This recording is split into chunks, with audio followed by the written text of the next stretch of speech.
That was the bell. You're already late. Take a seat. Back in my day, kids showed up on time for class. Anyway, I am Mrs. Crabtree, and I am the substitute teacher of your nightmares. Ha. Ha. I'm kidding. I think. Today we will use data to determine the median. This is important. Pay attention. The median is the value in the middle of a set of data when the data is organized in numerical order. Today you're going to find the median of my first and second period test scores, so I don't have to. The scores for first period are represented on the line plot. A line plot is a graph that displays data using dots or the letter X above a number line, showing the frequency of each value. It is probably bad, but let's look at the data.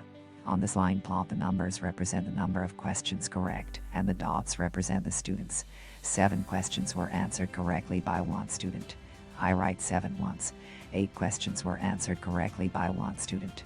I write 1 8. 9 questions were answered correctly by 2 students. I write 9 2 times. And 10 questions were answered correctly by 3 students. I write 10 3 times.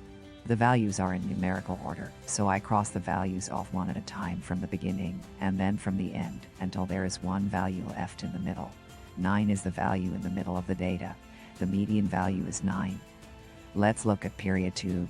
I'm expecting the worst. The data for period 2 is organized in a table.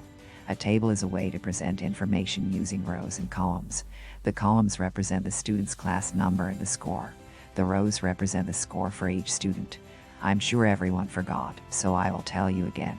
The median is the value in the middle when the data is in numerical order. It is very important that the data is in numerical order, or the median will not be correct. I kept getting confused on how to put these numbers in order, so I asked the teacher next door.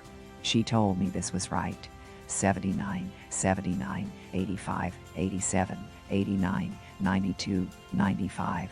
I cross the values off one at a time from the beginning of the list, and then from the end of the list. Back and forth. I am left with 87 in the middle. Therefore the median value is 87. Those unruly kids didn't do as awful as I predicted. After 52 years, I am still one fabulous substitute teacher, I guess. Class dismissed.